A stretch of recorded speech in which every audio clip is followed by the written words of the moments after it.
Сегодня 16 мая, и сегодня я хотела бы вас познакомить со своей подругой Полиной. Полина россиянка, которая последние 3 или 4 года жила в Киеве. Вот последние 2 месяца она живет здесь со мной в Польше. Сегодня я хотела бы поподробнее расспросить, как ей жилось в Украине, как она оказалась здесь, в Польше, как ей Польша, и все, что она думает вообще о сложившейся ситуации.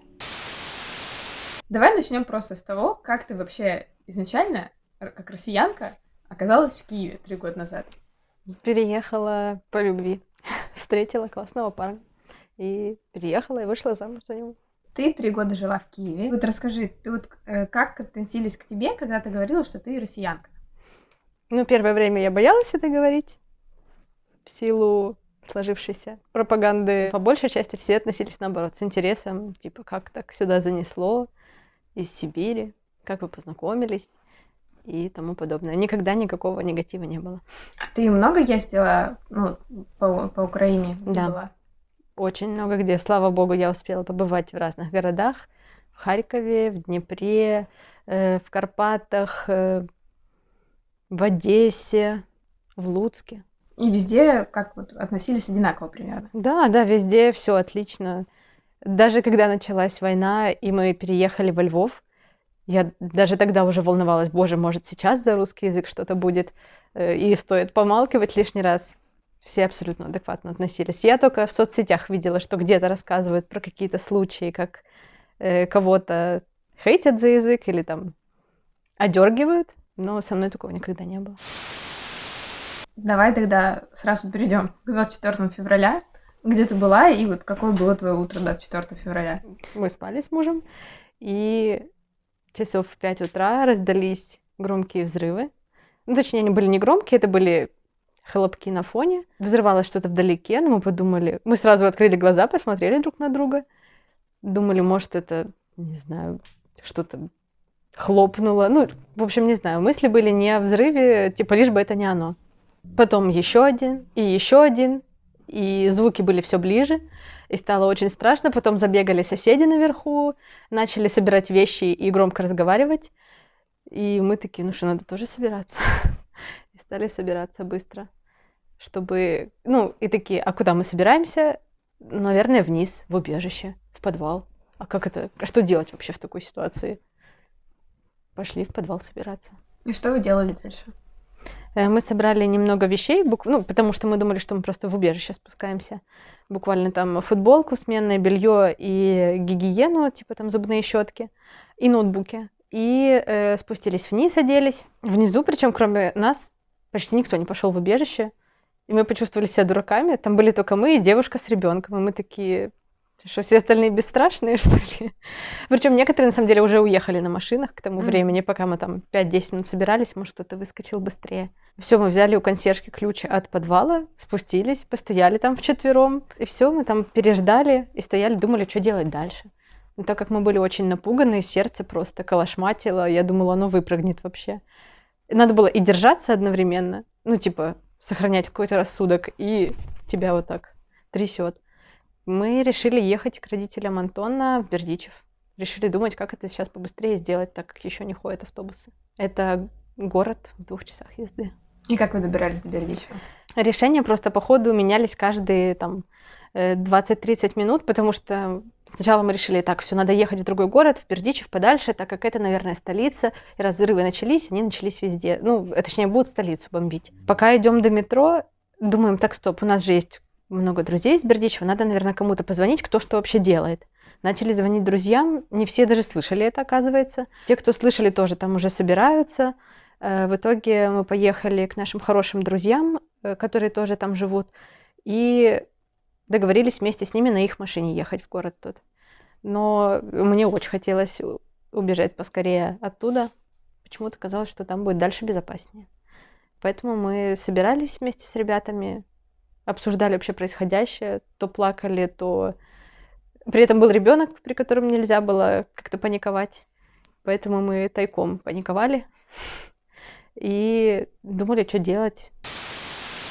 Вы в итоге оказались во Львове. Вот сколько у вас дорога и, от Киева до Львова в итоге заняла, и что такое самое яркое тебе запоминалось из впечатлений вот этого длинного пути? Но я бы сказала, что, в принципе, эти первые 2 дня, 24-25 февраля, были самыми э, паническими, страшными и волнительными, потому что эмоции были вообще на грани. Реально, мы по очереди все ехали, то плакали, то как-то юмором спасались, то отвлекались, то наблюдали, что происходит, то нам навстречу танки ехали, у нас глаза на лоб вылазили, что это происходит прямо сейчас. Чаще всего ты просто едешь и не понимаешь, что происходит, и как в это вообще можно поверить, как можно находиться в реальности, когда по дороге едут танки. Мы же не в кино, мы не в 40-м году или что-то еще. Летят истребители, свистят. Причем я не знала, что это истребители, оказалось позже. Теперь уже знаю, что это истребители были. Не знаю, когда ты видишь эти танки едущие, там такие сидят себе уже люди в них. Ну, это уже потому что спустя часов, не знаю, 5-6, когда начались первые взрывы, и они так спокойненько едут. Ты такой думаешь, боже, эти люди едут на войну, что ли? Просто, ну, короче, в голове не укладывается. И всю дорогу мы не знали, как поступить. Мы спорили между собой, обсуждали все решения, делились мнениями. Сначала мы думали, что едем до Бердичева, но в итоге поняли, что пробки просто многочасовые всю дорогу. Мы всю дорогу старались еще избегать трасс, потому что паника была очень большая, и то по радио, то еще где-то просили избегать трасс. И из-за пробок ты вот застрял в середине дороги, и если ты думаешь, сейчас же будут вдруг бомбить, стрелять, а что вообще сейчас будет? Ты же только услышал утром взрывы и даже не знаешь еще, где они. Ты там мониторишь новости. Короче, как-то на дороге ты себя чувствуешь очень незащищенно, а ехать... обычно это расстояние можно преодолеть за 7 часов там, на машине, а мы едем, не знаю, в час по чайной ложке. Ехали мы в итоге часов 17, наверное. Вот, мы ехали до Львова. По пути обзванивали, где можно остановиться, все уже занято. Начали писать, звонить знакомым, нам много вариантов поскидывали. Вообще информация нон-стоп проходила через телефоны. Все связываются друг с другом, все узнают, кто где. В итоге, когда мы подъезжали уже к Львовской области, мы искали, обзванивали все отели, все было занято. Подъехали к одному отелю в надежде, что там есть место. Там даже нам в фойе не разрешили развлечься, хотя мы хотели передохнуть с суток дороги. И в итоге просто оставили машину на парковке, там раскинулись в пятером, получается, с ребенком еще. И я просто была счастлива наконец-то пойти хотя бы в их туалете зубы почистить, потому что мы как в 5 утра вышли, я так сутки не чистила зубы, я была просто счастлива почистить зубы и умыться. В итоге нас во Львове приняли вообще незнакомые люди, святая женщина Леся, это чья-то знакомая знакомых, коллег, в общем, 7-я вода на киселе, приняла как родных детей просто, всех 5.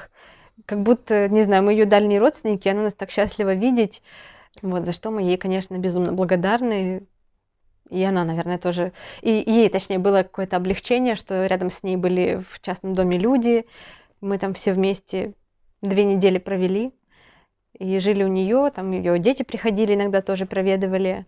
Они жили просто в другом месте. То есть, когда вы были во Львове, вы там целые 2 недели, вы как-то там, ты рассказывала про какие-то волонтерские пункты, ты видела. Вот что ты там делала, расскажи. Так как мы попали в дом к активистке местной, Леся нас сразу с собой забрала на вокзал, говорит, там надо очень много помощи. И мы пошли туда, как только немножко пришли в себя и смогли сами помогать другим. Мы пришли, а там просто город на месте вокзала. Столько людей. Я раньше бывала во Львове и никогда столько не видела. Причем ты идешь, и навстречу очень много людей плачет. И это уже такая... ты все понимаешь. Тебя это уже не шокирует. Просто люди идут, плачут, и ты такой, боже, война. Вообще, это так ужасно. Даже не знаю, как описать. И мы там... В общем, там местные волонтерки, активистки, женщины развернули целый пункт помощи. Они там раздавали горячую еду для беженцев, потому что все ехали во Львов, эвакуационные поезда. И особенно с востока люди приезжали без вещей, напуганные, были и пострадавшие. Дети вообще не понимают, что происходит. В общем, всех людей там кормили, немножко успокаивали, чай, кофе. И мы тоже потом отдельный столик с кофе сделали, с чай-кофе. Люди подходили, некоторым надо было выговориться, некоторым тупо надо было поесть. Кто-то кофе, там, не знаю, неделю не пил и просто плакал от стакана кофе. И, наверное, такой очень трогающий момент был, когда мы шли как-то с волонтерства, с вокзала, и там пути железнодорожные, и по ним отправлялись в грузовых вагонах, точнее не вагонах, а платформах. Много оружия ехало, много машин и танков. И мы ждали, когда там это все проедет, смотрели, и просто в одном из танков сидел танкист. Парень прям вот так сидел сверху на нем. Даже не из него торчал, а так сверху свесил ножки. Ехал в шлемофоне. И он проезжал мимо нас, и мы ему так помахали. И он нам помахал, и стало так грустно. Он как будто его провожали. Но потом ты через 2 недели поехала в Польшу, да? Да, вот, все это время мы думали, как же быть дальше, что же делать, надолго это ненадолго. Первое время мы думали, что это ненадолго, и через несколько дней вернемся в Киев, но, как оказалось, нет. И, наверное, и хорошо, радостно, что Россия встретила такое сопротивление. В итоге решили, что лучше мне поехать, наверное, в Польшу, так будет спокойнее. В итоге решили, что я поеду в Польшу, потому что свекровь еще собралась в Польшу, и ей нужно было поддержку организовать и вместе с ней поехать. Вот, так что это было... так совпало, мы с ней вместе поехали из разных городов, решили в Кракове встретиться. Вот, так я оказалась здесь 9 марта. Был какой-то момент, когда ты пересекла границу, который тебя особенно поразил? То есть какой-то, может быть, разница или что? Во-первых, это решение было грустным, потому что очень не хотелось разлучаться с мужем, конечно же, в такой особенно период, когда хотелось поддержку друг друга, и почти всю дорогу до границы я ехала в автобусе и плакала, смотрела в окно. Я была не одна такая, так что все нормально. Забавно еще, пока едешь по дороге до границы, по всей Львовской области всевозможные надписи «Российский корабль», «Иди нахуй». Это так, ты едешь, плачешь, тебя хоть это немножко улыбает. Когда я приехала, и там прошло буквально несколько дней, и там мы выходили в город с друзьями, я первые дни была просто в шоке. Типа, тут мирная жизнь, тут все живут. Это было вообще не похоже на то, что было до этого. Вот эти 2 месяца ты ходила несколько раз, волонтерила на вокзал. Еще ты ездила к сестре, и поэтому в поезде часто встречала украинок. И как ты мне говорила, ты слышала много интересных историй. Вот ты можешь рассказать какие-то особо запоминающиеся для тебя истории, которые ты услышала? Да, было много, конечно, людей на пути встречалось интересных со своими историями. Каждая трогала по-своему. Встретила девушку, которая ехала из Бучи. Ехала причем не из Бучи, а обратно уже в Киев возвращалась, потому что там тоже муж остался. И она пристроила сестру в Германии и возвращалась обратно. И рассказывала, как они прятались там и до последнего боялись выезжать. Но при этом каждый следующий... Они там провели, по-моему, 6 или 8 дней, когда уже была оккупация. И они были не на основной улице, но все слышали, все выстрелы. И каждый следующий день они думали, вчера было меньше обстрелов, надо было выезжать вчера. Завтра поедем, если будет перерыв. Но он говорит, не было такого прям, чтобы надолго все затихло, и они могли спокойно выехать. В итоге, когда они все это время были в подвале, потому что наверх подниматься было страшно, насколько я поняла с ее слов. И когда они ночью были в подвале, однажды к ним уже пришли в дом, они это услышали снизу, и тогда стало совсем страшно. И на следующий день они решили под любыми обстрелами выезжать всеми способами. И они, собственно, поехали, но, говорит, даже вслед им стреляли. Ты прожила здесь примерно 2 месяца, в Польше, в Кракове. Вот что тебе особенно запомнилось или как-то заметилось, пока ты здесь жила? Очень много поддержки, конечно, украинцев сейчас. Это очень заметно. Везде украинские флаги, чувствуешь себя максимально дома. Отовсюду слышна русско украинская речь, что тоже так немножко облегчает пребывание, то есть не так незнакомо. Помню как-то... я ходила в центр гуманитарной помощи, потому что вещей у меня с собой почти не было, и мне надо было хоть немного чего-то взять, там штаны, кофты элементарно. И мы просто пришли с Сашей в один из пунктов, и там, это был то ли музей, то ли театр большой, и весь театральный коридор был заставлен колясками и всевозможными дорогими сиденьями детскими. То есть люди просто поотдавали все свои коляски и сиденья. Ну, не все, но тем не менее.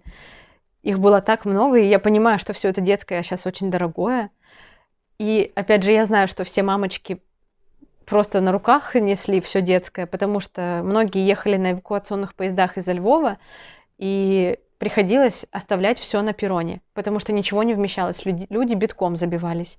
И я представляю, наверное, для мамочек это просто был глоток свежего воздуха. Такое количество помощи и всего детского. Это было очень трогательно.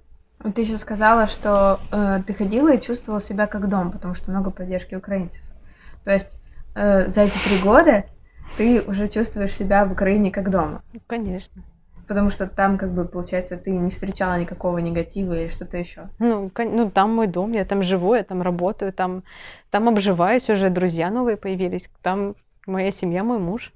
Вот я поэтому хотела под тебя поспрашивать, пока ты вот ехала из Киева во Львов, потом здесь оказалась, и, ну, ты много в Инстаграм выставляла, насколько много ты встречала негатива или, может быть, каких-то неверы в то, что происходит от своих знакомых из России и так далее, от наших старых друзей, может быть?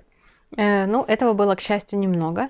Все мое окружение оказалось поддерживающим и адекватным. Мои родители, моя семья тоже. Там, за исключением некоторых родственников, которые уже возрастные. И, ну, то есть, когда это, например, возрастные люди, которые кроме телевизора ничего не видят, там, или газет условно, я могу еще понять. А когда это люди, у которых есть там доступ к интернету и которые там серфят постоянно, это мне сложнее принять. Вот, так что у меня нормально было в этом плане, но были несколько случаев, выбивших меня из колеи, когда там совершенно неожиданные старые друзья писали очень неприятные вещи, и меня очень возмущало, что я должна еще кому-то доказывать, что мне здесь плохо, и что это вообще-то Россия виновата, когда тебе вообще не до этого, тебе еще силы надо на эти доказательства какие-то тратить, кому-то что-то объяснять.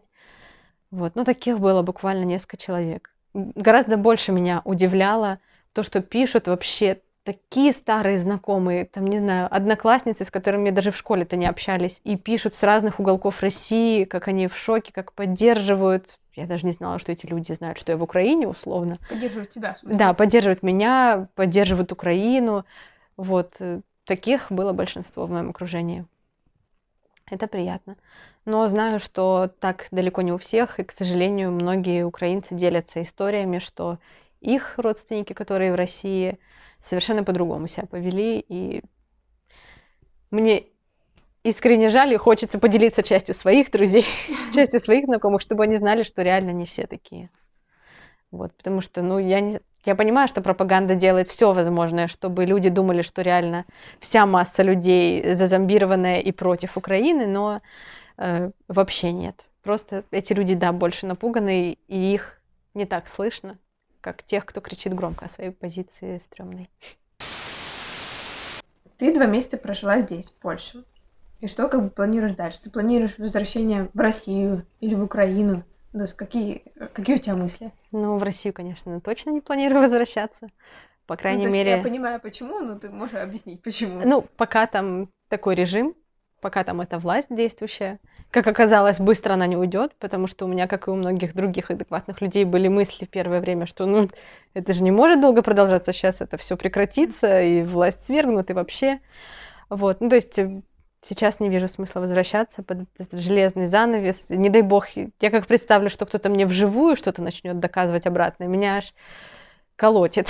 Если я думаю, что я вживую это начну с кем-то обсуждать, то вообще.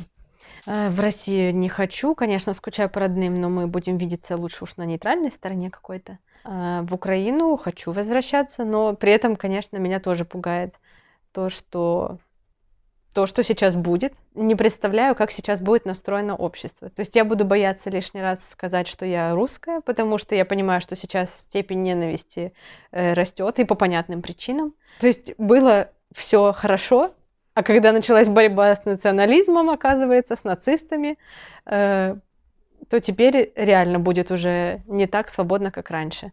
Так как сейчас уже некоторые начинают переходить на украинский язык, некоторые начинают других за это дергать, что другие не переходят. В общем, не знаю, много каких-то мыслей. Может быть, все будет нормально, и я накручиваю, потому что соцсети очень накручивают. Я уже лишний раз не открываю на самом деле, отписалась от многих каналов, потому что, ну, реально, иногда этот градус злости, который надо выплеснуть людям, он зашкаливает. У тебя вообще получается сложная ситуация. Украину ты считаешь своим домом, ты из России, и вот что ты испытываешь в течение... Ну, ты как свой среди чужих. Что ты испытываешь в течение этих 2 месяцев? Да, растерянность полную. Во-первых, ну, злость на то, что мне жизнь испортили, на то, что всем жизнь испортили в Украине. У всех все было хорошо. И люди гибнут ни за что, ни про что. Людей пытают, женщин, и не только женщин, насилуют. Вообще ни за что, ни про что началось какое-то кошмар, о котором никто даже не мог помыслить. Конечно, я в ужасе, в растерянности, непонимании, что будет дальше, что будет завтра, и когда это закончится, и как после этого жить вообще. Ты прожила в Польше 2 месяца, и, ну, может быть, ты расскажешь, что тебя особенно удивило в Польше, что тебе понравилось, например, или не понравилось. То есть ты прожила в России, прожила в Украине, побыла сейчас в Польше. Мне очень понравился зоопарк. Я была так рада отвлечься на классных животных в свободных вольерах.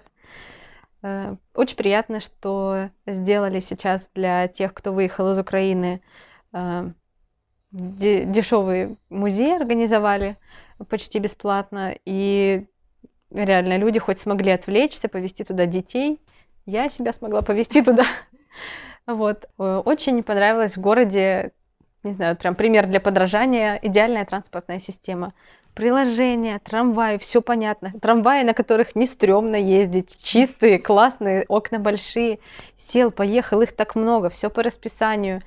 Вообще супер. Вот транспорту 10 баллов. Очень красивая архитектура, конечно же. Просто идешь, так, заглядываешься на дома, там детали такие красивые находишь. Очень красивые люди, молодежь, такие все ярко одеты, самовыражаются, интересно. Очень много красивых песиков. Я люблю собак. То есть, получается, просто получилось хорошо отвлечься. Ну, да просто насладиться приятной страной, да. Или как вот ты нам рассказывала, мы это своими глазами только сейчас увидели, как говоришь, вот тут просто замок посреди города. Вот ты идешь, а тут замок. И ты реально привела нас туда, просто... Ну, согласись, ну, удивительно. Реально. Замок. Мне очень красивый этот Вавель, виды. Просто пушка. Пока хочу послезавтра поехать в Киев обратно. Очень соскучилась по Антону. Хочу увидеться. Не знаю, получится ли мне там остаться надолго, не получится. Может быть, еще вернусь, понадоедаю вам. Вот, но сейчас очень хочу в Киев, и эта мысль меня прям с планированного возвращения очень радует. Не страшно? Нет. Уже сильнее просто скучается, чем страшно. Да, ну, как-то за Киев сначала было страшно, но когда уже так долго в нем более-менее спокойно, то есть, как оказалось, взрывы только по заводам, это уже более-менее спокойно. Как сказал Антон, говорит, посмотрим, сколько раз ты будешь бегать каждую сирену в коридор. Я уже не хочу бегать. Мне надоело, я буду спать в кровати. Он говорит, вот пройдет неделя, посмотрим, сколько ты будешь реагировать на сирены. Я очень была счастлива, что ты наконец... У меня была мечта, чтобы ты посмотрела со мной Краков. Очень грустно, что это сложилось при таких обстоятельствах. Я очень рада, что ты пожила со мной. Хочу, чтобы ты вернулась ко мне обратно. Вот. Так что спасибо тебе. И спасибо вам. Приняли меня тут. Живу. Спасибо, что посмотрели этот выпуск. Если вы хотите поддержать Полину, потому что эти 2 месяца Полина у нас сидела и делала замечательные вот подобные вещи макраме на заказ. Если вы хотите украсть себе квартиру, мы прикладываем ссылочку на то, где можно заказать ее изделия под выпуском. Заходите, не стесняйтесь, закажите что-нибудь. Ты будешь рада сделать. 100%. Это еще не доделано, если что. Да. Спасибо и берегите себя.